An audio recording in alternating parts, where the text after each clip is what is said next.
La bofetada llegó tan rápido que ni siquiera pude parpadear.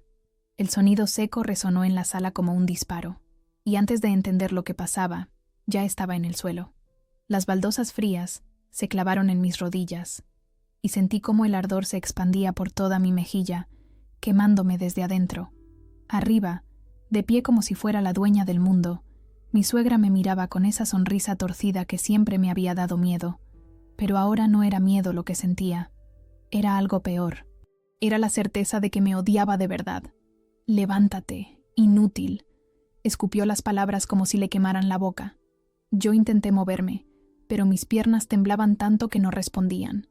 Sentí el peso de su desprecio aplastándome más fuerte que cualquier golpe físico.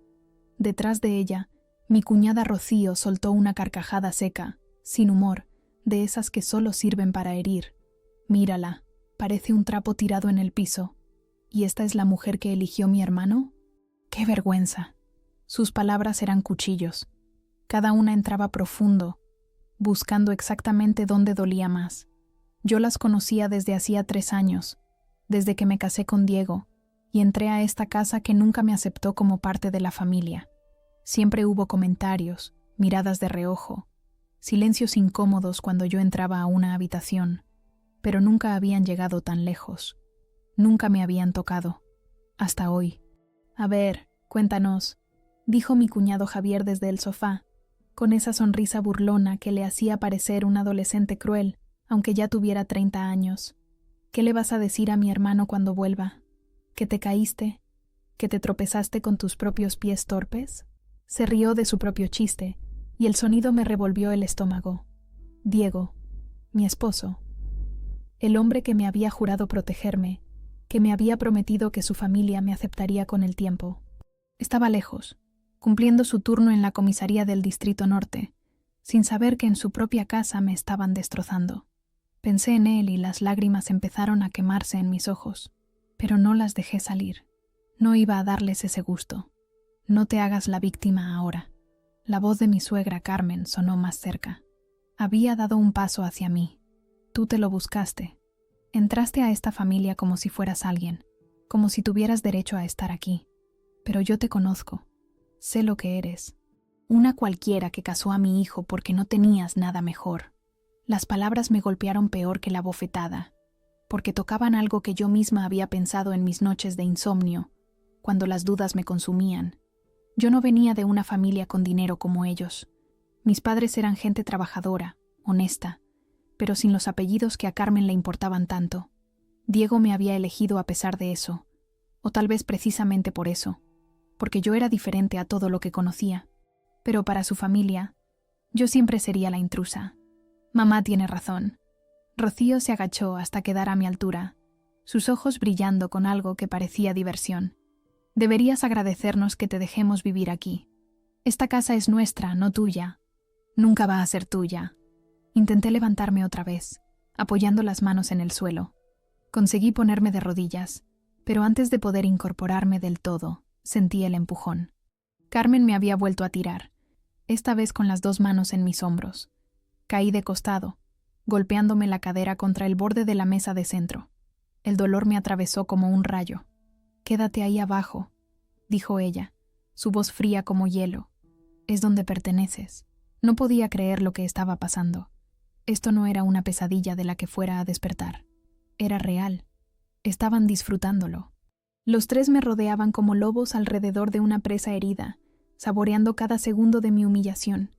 Y yo no tenía escapatoria. No tenía a nadie. Javier se levantó del sofá y caminó hacia mí con esa arrogancia que siempre me había molestado. Era el hijo menor, el consentido, el que nunca había tenido que trabajar un día en su vida porque Carmen le pagaba todo. «¿Sabes qué es lo más patético?», dijo mirándome desde arriba. «Que de verdad creíste que ibas a ser parte de esta familia, como si alguna vez fuéramos a aceptar a alguien como tú». Cerré los ojos. No quería verlos. No quería darles la satisfacción de ver mi dolor reflejado en mi cara, pero podía sentir sus presencias, podía oír sus respiraciones, podía percibir cómo se alimentaban de mi sufrimiento como si fuera algo delicioso.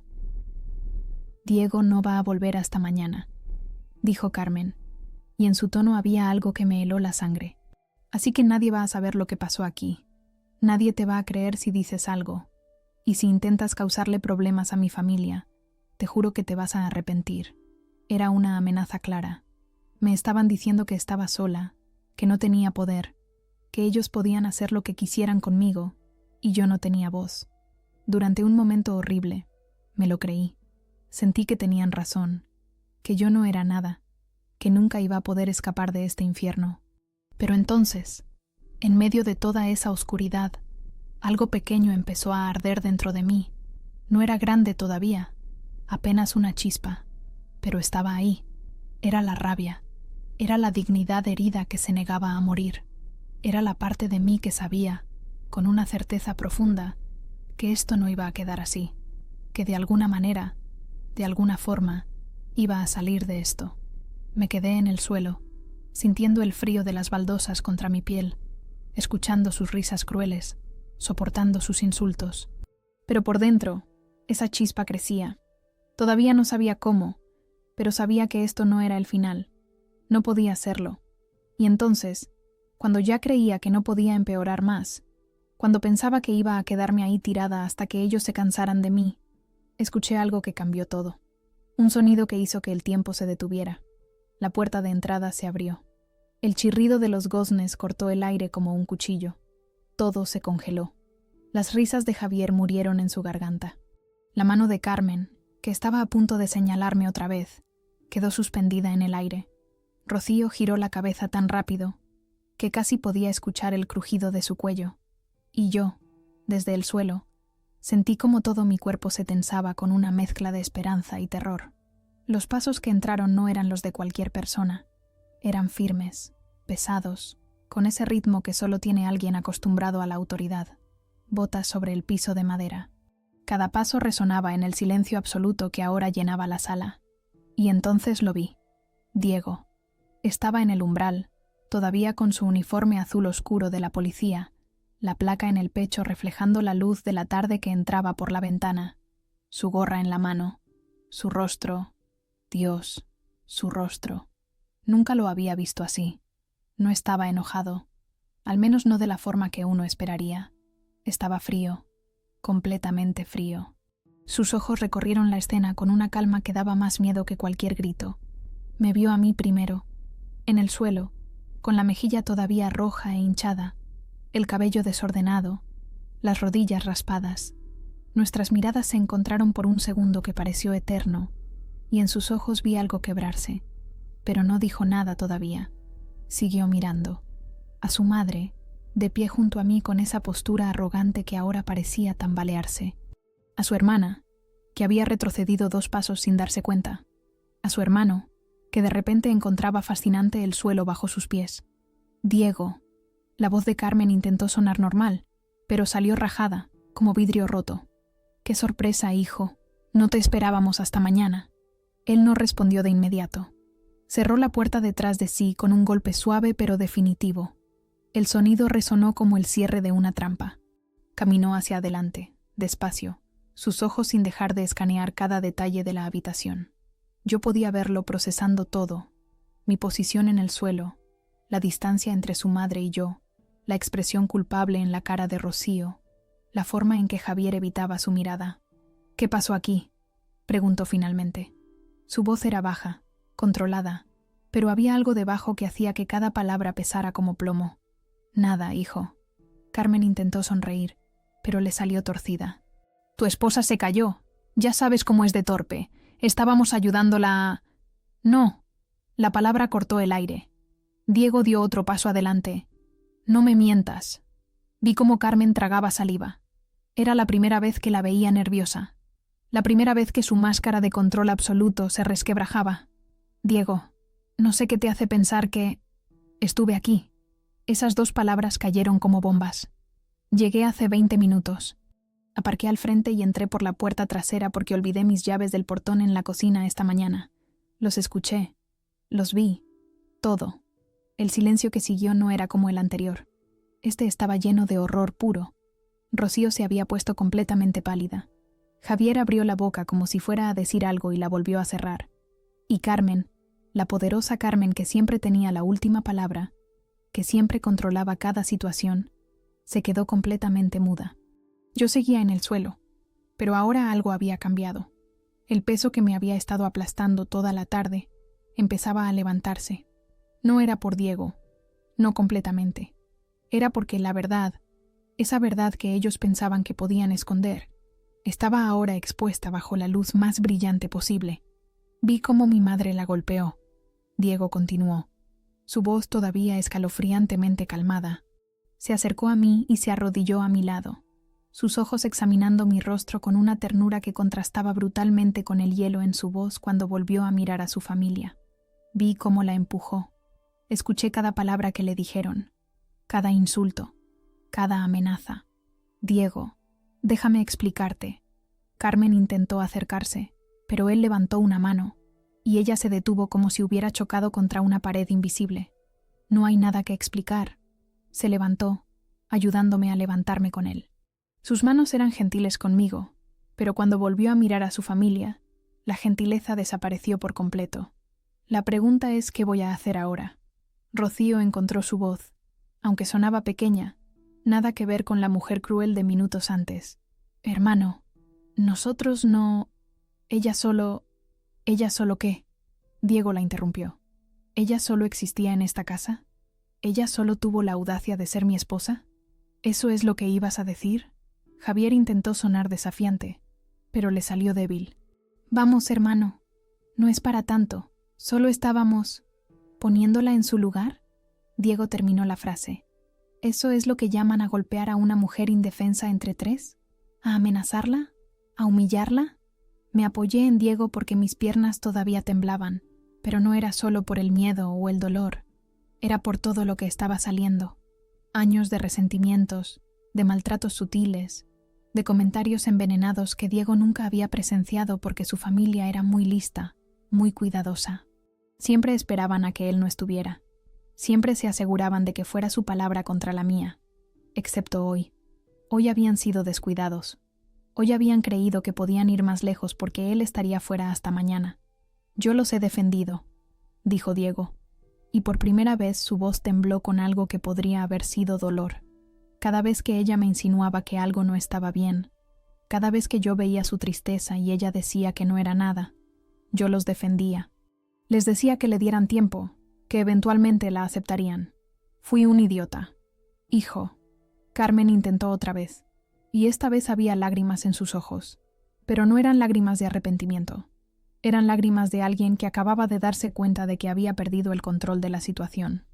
No me llames así ahora, dijo él, su voz tan fría que casi podía verse el aliento en el aire. No después de lo que hicieron. Me miró, y en sus ojos vi algo que me partió y me curó al mismo tiempo. Era culpa. Se sentía culpable por no haberme creído antes, por no haber visto lo que pasaba bajo su techo. Pero también vi determinación. Vi la promesa de que esto no iba a quedar así. Vamos arriba, me dijo suavemente. Necesitas descansar. Pero antes de movernos, se volvió hacia su familia una última vez.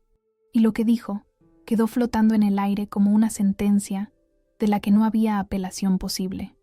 Diego no gritó. Eso fue lo que más me impactó. No alzó la voz, no maldijo, no hizo ninguno de los gestos explosivos que uno esperaría de un hombre que acababa de descubrir que su familia había atacado a su esposa. En cambio, habló con esa calma terrible que es 1000 veces más devastadora que cualquier grito. Deberían sentir vergüenza, dijo, y cada palabra cayó como una piedra en agua quieta, creando ondas que se expandían y expandían. No como familia, no como personas. Vergüenza de existir. Vi cómo Carmen se tambaleaba ligeramente, como si las palabras tuvieran peso físico. Su mano buscó el respaldo del sofá para sostenerse. La mujer que minutos antes me había golpeado con tanta seguridad ahora parecía haber envejecido 10 años en segundos. Yo los crié, continuó Diego, mirando específicamente a su madre. Te vi criar a mis hermanos. Nos enseñaste sobre respeto, sobre familia, sobre honor.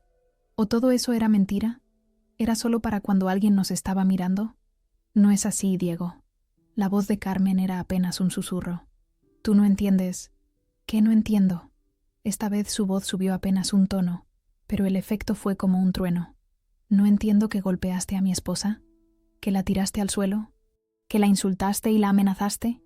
Por favor, mamá, ilumíname. ¿Qué es lo que no estoy entendiendo? Rocío intentó intervenir, su voz quebrándose. Nosotros solo... Ella no es como nosotros, Diego. No encaja. ¿No encaja? Diego se volvió hacia ella, y yo sentí cómo me apretaba la mano con suavidad, como recordándome que estaba ahí, que no me iba a soltar. ¿Y quién decide quién encaja y quién no? ¿Tú? Una mujer que nunca ha trabajado un día en su vida, que vive del dinero de mamá, que no tiene nada mejor que hacer que destruir a otras personas. Rocío retrocedió como si la hubiera abofeteado. Sus ojos se llenaron de lágrimas, pero no las del dolor genuino. Eran las lágrimas de alguien que había sido expuesto, que había sido visto en su peor versión y no podía esconderse. ¿Y tú? Diego se giró hacia Javier, que estaba prácticamente pegado a la pared, intentando hacerse invisible. Tú que te reías, que encontrabas divertido el sufrimiento de alguien que nunca te hizo nada. ¿Eso te hace sentir grande? ¿Te hace sentir hombre? Yo no. Yo solo. Javier no pudo terminar la frase. No había defensa posible. Los vi, Diego repitió, y esta vez su voz tenía un filo de algo oscuro, algo profundo. Estaba ahí, en la cocina, y los vi convertirse en monstruos. No es la primera vez, ¿verdad? Esto lleva pasando mucho tiempo. Solo que hoy fueron más lejos porque pensaron que estarían solos, que nadie los vería, que podrían amenazarla para que se callara. El silencio que siguió era el sonido de la culpa pura. Podía verlo en sus caras, la forma en que sus ojos se movían sin encontrar dónde posarse, cómo sus manos temblaban levemente, cómo el color había drenado completamente de sus rostros. No era solo que los hubieran descubierto, era que se habían descubierto a sí mismos, habían visto de lo que eran capaces, y eso los aterrorizaba. Cada comentario, Diego continuó, su voz más baja ahora pero de alguna forma más poderosa. Cada mirada, cada silencio incómodo cuando ella entraba a una habitación, cada vez que la dejaban fuera de las conversaciones familiares, cada vez que la hacían sentir que no era bienvenida.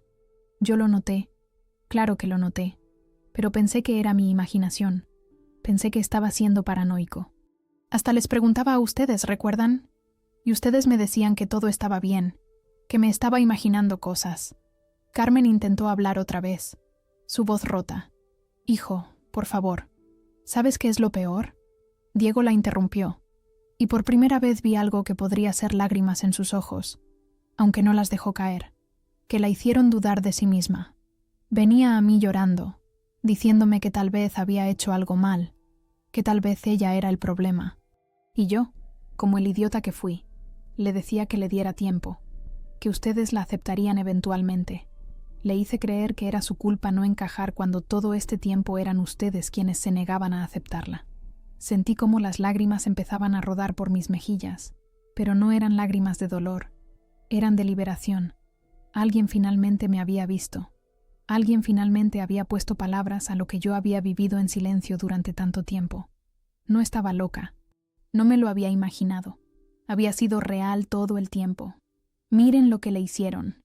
Diego señaló mi cara, donde la marca de la bofetada todavía ardía. Su propia madre la golpeó. La golpeó. ¿Cuándo nos convertimos en este tipo de familia? ¿Cuándo decidimos que estaba bien lastimar a alguien más débil solo porque podíamos? No somos así. Rocío intentó defenderse, su voz desesperada. Fue un momento. Un momento. Diego repitió, probando las palabras. Un momento de 20 minutos en el que todos ustedes juntos decidieron torturar a alguien. No fue un impulso. No fue un error. Fue crueldad pura y deliberada. Javier finalmente encontró su voz, aunque sonaba patética. ¿Y qué vas a hacer? ¿Vas a elegir a ella sobre tu familia? La pregunta flotó en el aire, y yo sentí como todo mi cuerpo se tensaba. Esa era la cuestión, ¿no?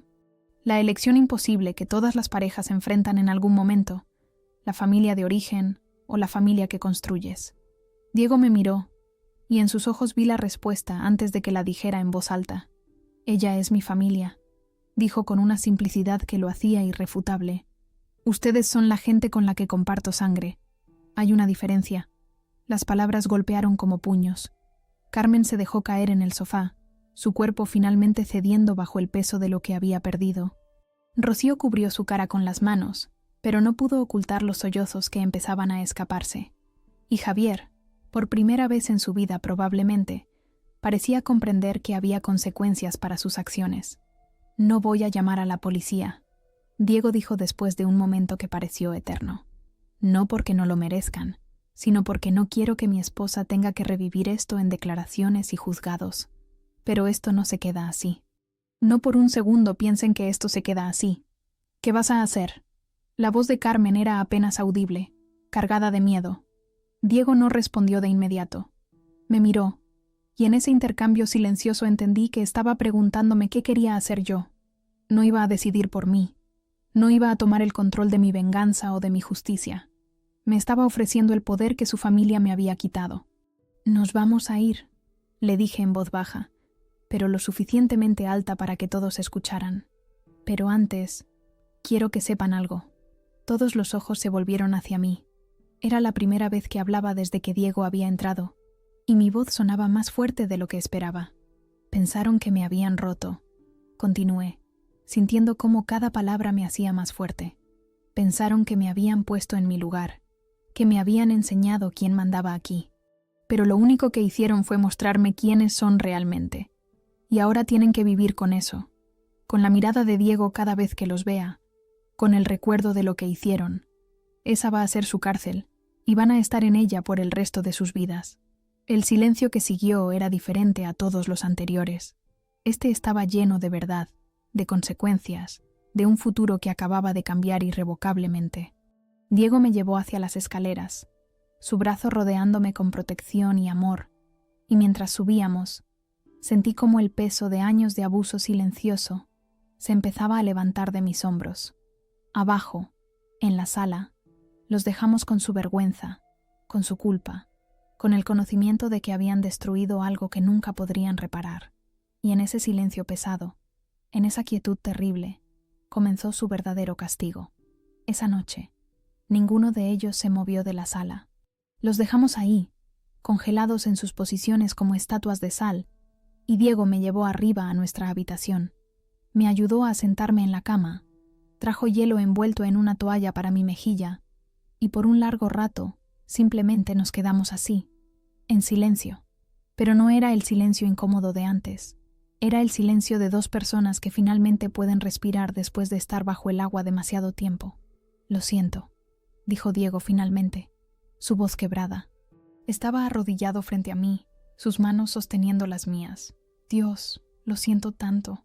Debí haberte creído. Debí haber visto». «No», lo interrumpí, y me sorprendió la firmeza en mi propia voz.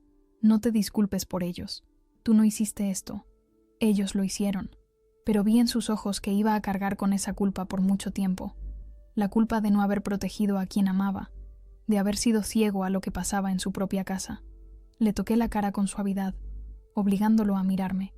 «Hoy estuviste aquí», le dije. «Cuando más te necesitaba, estuviste aquí. Eso es lo que importa». Dormimos poco esa noche, o al menos yo dormí poco. Cada vez que cerraba los ojos veía la cara de Carmen sobre mí. Sentía el ardor de la bofetada, escuchaba las risas crueles, pero también recordaba las palabras de Diego, la forma en que me había defendido, cómo había elegido creerme sobre creerles a ellos. Eso era nuevo, eso era poderoso. A la mañana siguiente, cuando bajamos, la casa estaba en un silencio sepulcral. Carmen estaba en la cocina preparando café como si fuera un día normal, pero sus manos temblaban tanto que el agua se derramaba. Rocío estaba sentada en el comedor, mirando la mesa fijamente, sus ojos rojos e hinchados de llorar toda la noche. Javier no estaba por ningún lado, probablemente escondido en su habitación como el cobarde que era. Cuando entramos a la cocina, Carmen se volteó. Por un momento nuestras miradas se encontraron, y vi algo en sus ojos que nunca había visto antes. Miedo. Me tenía miedo, no por lo que yo pudiera hacer, sino por lo que ya había perdido. El control absoluto que había ejercido sobre esta casa, sobre sus hijos, sobre mí, se había evaporado en un instante. «Buenos días», dijo con voz temblorosa, intentando sonar normal y fallando miserablemente. Diego no respondió. Simplemente pasó junto a ella, Preparó 2 tazas de café y me llevó de vuelta hacia el comedor. Era un rechazo silencioso pero devastador. Carmen, la matriarca que siempre había sido el centro de todo, acababa de volverse invisible para su propio hijo. Durante el desayuno, nadie habló. El silencio era tan denso que podía sentirlo presionando contra mi piel. Rocío intentó hacer contacto visual con Diego un par de veces, buscando alguna señal de perdón, pero él la ignoró completamente. Era como si ella ya no existiera para él. Y eso, me di cuenta, era peor que cualquier grito o reclamo. Diego. Carmen finalmente rompió el silencio, su voz casi suplicante. Necesitamos hablar de esto. No podemos simplemente... No hay nada que hablar. Diego interrumpió sin siquiera mirarla. Tomó un sorbo de café, completamente calmado. Las cosas van a cambiar aquí. O mejor dicho, nosotros vamos a cambiar de aquí. Sentí como mi corazón daba un vuelco. ¿Qué quieres decir? Nos vamos a mudar, dijo, ahora sí mirándome a mí, ignorando las expresiones de shock en las caras de su madre y hermana. Conseguí hace unos meses una oportunidad de transferencia a la comisaría del centro. No la había aceptado porque pensaba que tú estabas bien aquí, que te sentías parte de la familia. Pero ahora dejó la frase colgando en el aire, pesada con todo lo no dicho. No puedes irte. La voz de Carmen era ahora abiertamente desesperada. Esta es tu casa. Somos tu familia. Diego finalmente la miró, y la frialdad en sus ojos hizo que hasta yo sintiera un escalofrío. Dejaron de ser mi familia ayer cuando decidieron que lastimar a mi esposa era aceptable. Fue un error. Rocío habló por primera vez, su voz rota. Un momento de locura. No va a volver a pasar, Diego. Te lo prometo. Tienes razón, respondió él. No va a volver a pasar. Porque no vamos a estar aquí para que pase. Pasaron los días, y el silencio en esa casa se volvió aún más pesado. Diego se movía por las habitaciones como un fantasma, haciendo sus cosas, preparando nuestra mudanza, pero sin dirigirles la palabra a menos que fuera absolutamente necesario. Y cuando lo hacía, era con una cortesía fría y distante, como si fueran extraños con los que compartía techo temporalmente. Carmen intentó acercarse a mí una vez, cuando estaba sola en la sala. Por favor, me dijo, y había lágrimas reales en sus ojos esta vez. Por favor, habla con él. Dile que lo siento. Dile que no sé qué me pasó, que nunca debí.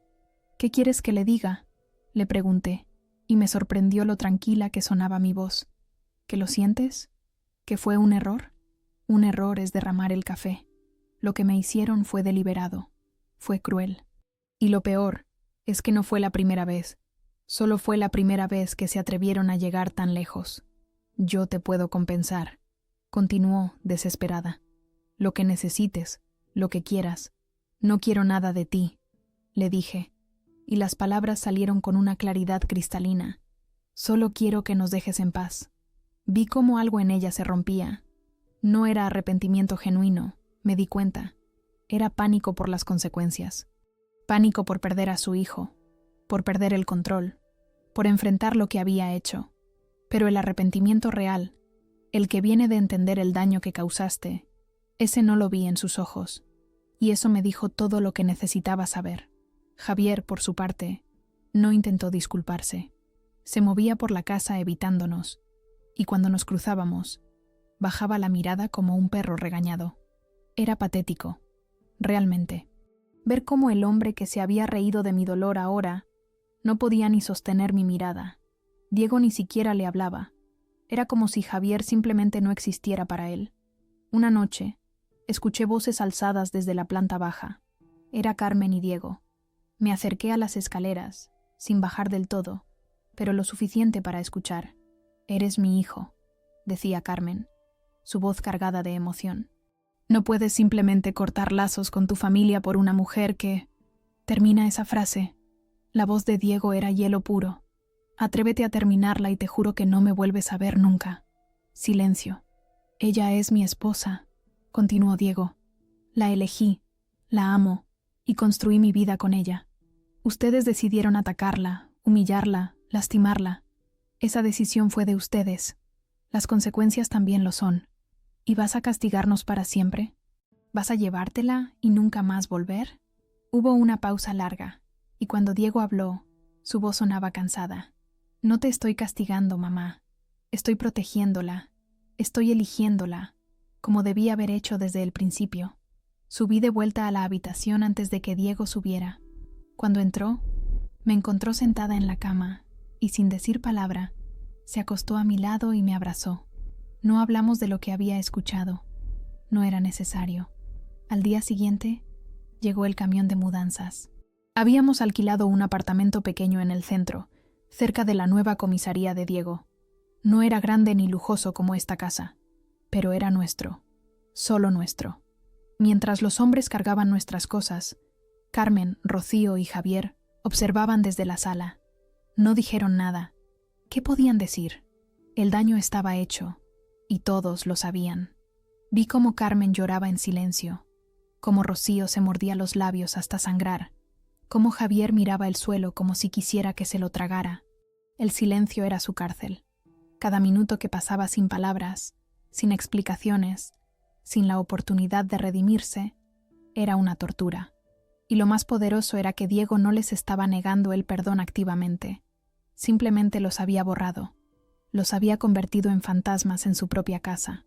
Cuando terminaron de cargar todo, Diego se volvió hacia ellos una última vez. No dijo nada dramático. No hubo un discurso final. Solo los miró, uno por uno, y en esa mirada había algo definitivo. Algo que decía: esto es lo que eligieron. Ahora vivan con ello. Salimos de esa casa y no miramos atrás, y el silencio que dejamos detrás de nosotros pesaba más que cualquier grito. La verdadera venganza comenzó 2 semanas después de la mudanza. No fue algo que planeáramos exactamente, pero Diego tenía una forma de hacer justicia que yo nunca había visto antes. Era sutil, casi invisible, pero absolutamente devastadora. Todo empezó cuando Carmen lo llamó por 10ª vez ese día. Diego miró el teléfono vibrar en la mesa mientras cenábamos, y simplemente lo dejó sonar. No lo apagó, no lo rechazó, solo lo ignoró. Cuando finalmente dejó de vibrar, miró los mensajes que había dejado. Había docenas, súplicas, disculpas, intentos de manipulación disfrazados de preocupación maternal. ¿Vas a responder?, le pregunté. Eventualmente, dijo, volviendo a su comida. Cuando esté listo, si es que alguna vez lo estoy. Y ahí estaba. La venganza no era negarles completamente su existencia. Era dejarlos en un limbo perpetuo, nunca sabiendo si hoy sería el día del perdón o si ya habían perdido a su hijo para siempre. La incertidumbre, me di cuenta, era mucho más cruel que cualquier confrontación final. Pero Diego fue más allá. En la comisaría, donde había trabajado durante años y donde todos conocían a su familia, empezó a hablar. No contó todos los detalles escabrosos, claro. Diego era demasiado profesional para eso. Pero cuando sus compañeros preguntaban por qué se había mudado, por qué ya no vivía con su madre como siempre había hecho, él simplemente decía: descubrí algunas cosas sobre mi familia que no podía ignorar, cosas que hicieron que replantearme muchas cosas. Era suficiente. En un pueblo donde todos se conocen, donde las reputaciones lo son todo, esas palabras fueron como echar gasolina al fuego. La gente empezó a especular. ¿Qué habrían hecho? ¿Qué tan malo habría sido para que Diego, el hijo devoto, se alejara así? Carmen lo sintió primero. Me enteré por una vecina que nos encontramos en el mercado. Alguien que no sabía bien qué había pasado, pero que adoraba el chisme. Tu suegra ya no viene a las reuniones del club de damas, me dijo con los ojos brillantes de curiosidad. Dicen que la gente le hace preguntas incómodas sobre Diego, sobre por qué se fue. No sentí placer exactamente, pero sí una extraña satisfacción. Carmen había construido su vida entera alrededor de su imagen, de ser la matriarca respetada, la mujer de bien. Y ahora esa imagen se estaba agrietando, no por nada que yo hubiera dicho, sino simplemente por las consecuencias naturales de sus propias acciones. Diego también se aseguró de que ciertos detalles llegaran a los oídos correctos. Le contó a su tía Marta, la hermana de su padre, lo que había pasado. Marta era una mujer de principios férreos, y cuando se enteró de que Carmen me había golpeado, cortó contacto con ella inmediatamente. Esa mujer siempre fue cruel. Le dijo a Diego en una llamada que él puso en altavoz para que yo escuchara. solo que era muy lista para ocultarlo. Me alegro de que finalmente alguien la haya visto por lo que es. Marta se encargó de esparcir la historia por su lado de la familia, naturalmente. No con malicia, sino con esa indignación justa de quien se siente traicionada.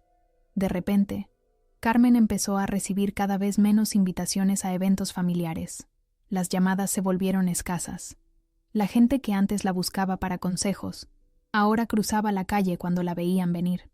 Rocío también sintió el peso. Trabajaba en una boutique del centro, un lugar elegante donde atendía a las señoras de sociedad. Diego, en uno de sus patrullajes regulares, se aseguró de pasar por ahí cuando sabía que habría clientes. No entraba, no hacía escenas. Simplemente estacionaba la patrulla afuera, claramente visible, y se quedaba ahí unos minutos hablando por radio. La imagen era clara. El policía vigilando el lugar. Las clientas empezaron a preguntar: ¿Ese no es tu hermano? ¿Por qué está siempre por aquí? Rocío no sabía qué decir. No podía admitir la verdad, pero tampoco podía explicar por qué su propio hermano parecía estar vigilándola como si fuera una criminal. Las sospechas crecieron, los rumores se multiplicaron y, eventualmente, la dueña de la boutique le sugirió que tal vez sería mejor buscar oportunidades en otro lugar. En cuanto a Javier, su castigo vino de una forma que nunca hubiera esperado. Diego había estado pagándole muchas cosas sin que yo lo supiera, aparentemente desde hace años. El seguro del auto, la membresía del gimnasio, incluso algunos pagos de tarjetas de crédito. Un día, todo eso simplemente se detuvo. Las cuentas empezaron a llegar a nombre de Javier. Los cobros automáticos rebotaron, y de repente se encontró con deudas que no sabía cómo pagar. Cuando llamó a Diego para preguntarle qué había pasado, la respuesta fue simple: ya no eres mi responsabilidad. Eres un hombre adulto. Actúa como tal. Javier intentó recurrir a Carmen, pero ella misma estaba empezando a sentir la presión financiera. Diego había contribuido mucho más a la casa de lo que yo había imaginado, y ahora ese dinero simplemente ya no estaba. No era suficiente para dejarlos en la calle, pero sí suficiente para que sintieran la diferencia, para que cada compra, cada cuenta, cada pequeño lujo que habían dado por sentado, ahora requiriera una decisión consciente. ¿No te parece demasiado?, le pregunté a Diego una noche, cuando me contó sobre cortar el apoyo financiero a Javier. Es exactamente lo que merece, respondió sin dudarlo. Durante años me hicieron creer que yo era quien les debía, que tenía que cuidar de ellos porque era el hijo responsable. Pero la responsabilidad va en ambas direcciones. Ellos rompieron el contrato cuando te lastimaron, pero la venganza más sutil, la más devastadora, vino en forma de fotografías. Diego empezó a publicar fotos en sus redes sociales, algo que nunca había hecho mucho antes. Fotos de nosotros en nuestro nuevo apartamento, sonriendo, cocinando juntos, saliendo a caminar. Fotos que gritaban felicidad, libertad, paz. Cada imagen era un mensaje silencioso. Miren lo bien que estamos sin ustedes. Yo también empecé a vivir de forma diferente. Me inscribí en clases de yoga, algo que Carmen siempre había dicho que era una pérdida de tiempo para mujeres vagas. Conseguí un trabajo medio tiempo en una librería, algo pequeño pero mío, que me hacía sentir útil y valorada. Empecé a usar ropa que me gustaba, no la ropa conservadora que Carmen insistía que era apropiada para una mujer casada. Y cada pequeño cambio, cada pequeña victoria personal, era visible, porque Diego se aseguraba de compartirlo, de etiquetar a las personas correctas, de que la información llegara de vuelta a su familia. No era crueldad por crueldad, era mostrarles exactamente lo que habían perdido, lo que habían intentado destruir y que ahora florecía más que nunca. Carmen intentó contactarme directamente una vez. Me encontró en el mercado, obviamente no por casualidad. «Te ves bien», dijo, y había algo roto en su voz. «Te ves feliz». «Lo estoy», respondí simplemente. «Él me odia», continuó, y las lágrimas empezaron a caer. «Mi propio hijo me odia». «No te odia», le dije, y era verdad. El odio requiere pasión, requiere que te importe. Diego simplemente siguió adelante. «Sin ti». Vi cómo esas palabras la golpeaban más fuerte que cualquier insulto, porque el odio ella podría haberlo manejado, podría haber peleado contra él, podría haber buscado redención, pero la indiferencia, El simple acto de ser dejada atrás, eso no tenía solución. Por favor, me agarró del brazo, y por un momento vi a una mujer completamente rota. Por favor, habla con él. Dile que lo siento. Dile que haré cualquier cosa. Carmen, la interrumpí, removiendo mi brazo gentilmente. Esto no es algo que yo pueda arreglar. Esto es entre tú y las consecuencias de tus acciones. Yo ya no soy parte de esa ecuación. La dejé ahí, en medio del mercado, y seguí con mis compras. No sentí triunfo. No sentí alegría. Solo sentí una paz profunda. La paz que viene de saber que ya no tenía que cargar con su toxicidad, con sus expectativas imposibles, con su crueldad disfrazada de tradición familiar. Esa noche, cuando le conté a Diego sobre el encuentro, él asintió pensativo. ¿Quieres que hable con ella?, preguntó. Solo si tú quieres, respondí. Pero no lo hagas por mí. Ya no necesito que me defiendas de ella. Ya no tiene poder sobre mí. Y esa era la verdad más poderosa de todas. La venganza más completa no era hacerles daño. Era quitarles el poder que habían tenido sobre nosotros. Era vivir bien, vivir felices, vivir libres, mientras ellos se quedaban atrapados en su propia amargura, en su propia vergüenza, en el vacío que habían creado con sus propias manos. Ellos habían intentado romperme, humillarme, ponerme en mi lugar, pero todo lo que lograron fue liberarme. Y cada día que yo vivía mejor, cada día que sonreía más, cada día que construía una vida lejos de su veneno, era un día más de su castigo, porque tenían que vivir sabiendo que me habían subestimado, que habían perdido y que nunca, jamás, podrían deshacer lo que habían hecho. Esa era la venganza perfecta, silenciosa, elegante e imparable. Han pasado 2 años desde aquella tarde en que el suelo frío de esa casa me recibió con una bofetada. 2 años en los que me he convertido en alguien que apenas reconozco cuando me miro al espejo, pero no porque haya perdido partes de mí, sino porque encontré todas las que me faltaban. Nuestro apartamento en el centro es pequeño, es cierto. No tiene el jardín amplio de la casa de Carmen, ni los techos altos, ni esa sensación de espacio que da el dinero viejo. Pero cada rincón de este lugar respira paz. Las paredes están pintadas de colores que yo elegí. Un amarillo suave en la cocina que me recuerda al sol de las mañanas. Las plantas en la ventana son mías. Las compré en el mercado y las he cuidado hasta verlas crecer. La pequeña biblioteca que armamos con repisas de segunda mano está llena de libros que yo quería leer, no los tomos pesados y antiguos que Carmen insistía que daban cultura. Aquí nadie me dice cómo vestirme. Nadie critica mi comida. Nadie me hace sentir que mi presencia es una molestia o un error. Es tan simple, tan básico, y sin embargo, fue algo por lo que tuve que pasar por el infierno para conseguir. Mi trabajo en la librería eventualmente se convirtió en algo más. La dueña, una mujer llamada Patricia con más de 60 años y una sonrisa que iluminaba todo el local, me vio trabajar durante meses antes de hacerme una propuesta. Necesito a alguien que maneje las redes sociales, que organice eventos, que le dé vida a este lugar, me dijo un día. ¿Te interesa? Acepté sin pensarlo 2 veces. Y resulta que era buena en eso. Organicé clubes de lectura, noches de poesía, presentaciones de autores locales. La librería empezó a llenarse de gente, de conversaciones, de vida. Patricia me subió el sueldo 2 veces en un año. Eres la mejor inversión que he hecho, me decía.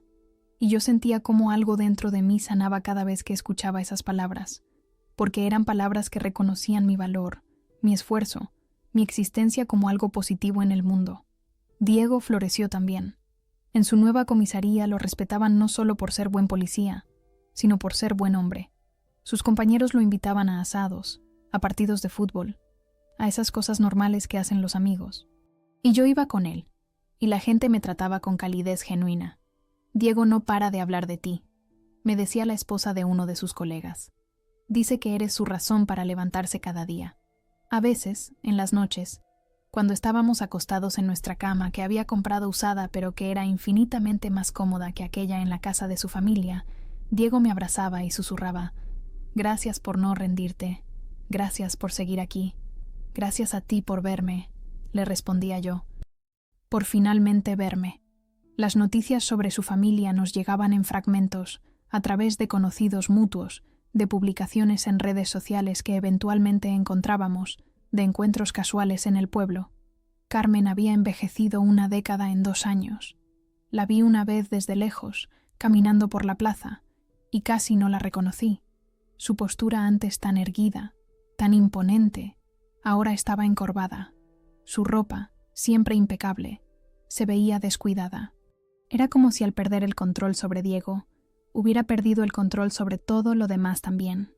Rocío había tenido que mudarse a otra ciudad para conseguir trabajo. Los rumores la habían perseguido demasiado tiempo. Las preguntas incómodas sobre por qué su hermano policía había cortado contacto con ella. En su nuevo trabajo nadie sabía su historia, pero según me contaron, estaba sola, sin amigos cercanos, sin relaciones que duraran más de unos meses. Como si llevara consigo una marca invisible que alejaba a la gente. Javier era quizás el que peor había terminado. Sin el apoyo de Diego, sin dinero propio, había tenido que conseguir trabajos que antes hubiera considerado por debajo de él. Lo vi una vez trabajando en una gasolinera, con un uniforme manchado de grasa, atendiendo a clientes con una expresión de resentimiento permanente. Cuando nuestras miradas se cruzaron, él bajó la cabeza inmediatamente, como si mi sola presencia fuera un recordatorio de su caída. No sentí placer al verlos así. Honestamente, no sentí casi nada. Era como mirar a extraños cuyas vidas no tenían nada que ver conmigo. Y supongo que eso era exactamente lo que eran ahora. Extraños que una vez fueron importantes, que una vez tuvieron poder sobre mí, pero que ahora solo eran personas con las que compartí una historia dolorosa. Diego sí mantuvo un contacto mínimo. Llamadas breves en cumpleaños, mensajes de texto esporádicos en días festivos. No por ellos, me explicó, sino por él mismo. No quiero mirar atrás en 10 años y arrepentirme de haber cortado completamente, me dijo, pero tampoco voy a pretender que nada pasó. Era un equilibrio delicado, uno que yo respetaba aunque no siempre entendía. Pero Diego era más generoso que yo, más capaz de separar las acciones de las personas. Yo había aprendido que algunas heridas no sanan con el tiempo, solo se vuelven parte de quien eres. Y estaba bien. No necesitaba perdonarlos para ser libre. Solo necesitaba soltarlos. Tuve una conversación con Carmen una última vez, casi 1 año después del incidente. Fue en la graduación de un sobrino de Diego, un evento al que no pudimos evitar asistir. Ella se acercó cuando yo estaba sola en el jardín de la casa donde se celebraba la fiesta. «Te ves radiante», dijo, y había algo genuino en su voz por primera vez. No era manipulación, no era táctica, era una observación simple y triste. «Gracias», respondí, sin saber qué más decir. «Yo», empezó, y vi cómo luchaba con las palabras. «Yo no sé cómo pedirte perdón por algo tan imperdonable. No sé cómo explicar qué me pasó ese día, o todos esos días antes. No necesitas explicarlo», le dije. «No cambiaría nada». «Lo sé», asintió, lágrimas formándose en sus ojos. «Solo quería que supieras que te veo ahora, y veo lo que perdí. No solo a Diego, aunque perderlo a él fue lo peor, sino la oportunidad de conocerte realmente, de tenerte como parte de mi familia de verdad. Carmen», dije suavemente, «yo también perdí algo ese día. Perdí la ilusión de que podría ser aceptada por ti, de que algún día me verías como una hija. Pero ¿sabes qué también gané? Gané la claridad. Gané saber exactamente dónde estaba parada, con quién podía contar, qué batallas valían la pena pelear y cuáles no. ¿Alguna vez podrás perdonarme?», preguntó, su voz apenas un susurro. Pensé en ello honestamente antes de responder. «No lo sé», admití. «Tal vez algún día, pero ese día no es hoy, y puede que nunca llegue. Y está bien. No necesito perdonarte para ser feliz. Ya soy feliz, sin ti, sin tu aprobación, sin tu presencia en mi vida». Vi cómo esas palabras la atravesaban, no con crueldad, sino con verdad. Y la verdad, a veces, es más dura que cualquier insulto. Ella asintió lentamente, aceptando lo que yo acababa de decir. «Entonces solo me queda desearte lo mejor», dijo, «y vivir sabiendo que yo misma destruí algo que podría haber sido hermoso». «Sí», acordé. «Así es». Se alejó después de eso, y yo me quedé en el jardín sintiendo el sol en mi cara. No sentí triunfo. No sentí venganza cumplida, solo sentí paz. Una paz profunda que venía de saber que había cerrado un círculo, que había dicho lo que necesitaba decir, y que podía seguir adelante sin cargar con el peso de su culpa o mi resentimiento. Cuando volví a casa esa noche con Diego, le conté sobre la conversación. Él me escuchó en silencio, sosteniendo mi mano. ¿Crees que deberíamos darles otra oportunidad?, preguntó eventualmente. ¿Tú quieres?, le devolví la pregunta. Hay días en que sí, admitió. Días en que extraño a mi mamá, a la mamá que era cuando yo era niño, antes de que todo se complicara. Pero luego recuerdo tu cara ese día, la marca en tu mejilla, y sé que no puedo volver atrás, no sin traicionarte a ti y a mí mismo. No tienes que elegir para siempre, le dije. Podemos ver cómo evolucionan las cosas, pero no voy a presionarte en ninguna dirección. Esta decisión es tuya. Y así quedó. Una puerta ni cerrada completamente ni abierta de par en par. Solo entreabierta, con la posibilidad de que algún día, tal vez, las cosas pudieran ser diferentes, pero sin prisa, sin presión, sin sacrificar la paz que tanto nos había costado construir. Ahora, cuando pienso en aquella tarde, en el suelo frío y la bofetada que cambió todo, ya no me veo como una víctima. Me veo como alguien que sobrevivió una prueba de fuego y salió del otro lado más fuerte, más clara, más segura de quién es y qué merece. Me veo levantándome de ese suelo, no solo físicamente, sino metafóricamente. Me veo eligiendo la dignidad sobre la venganza, la paz sobre la guerra, la construcción sobre la destrucción, y me veo libre, verdaderamente libre, de las cadenas que otros intentaron ponerme.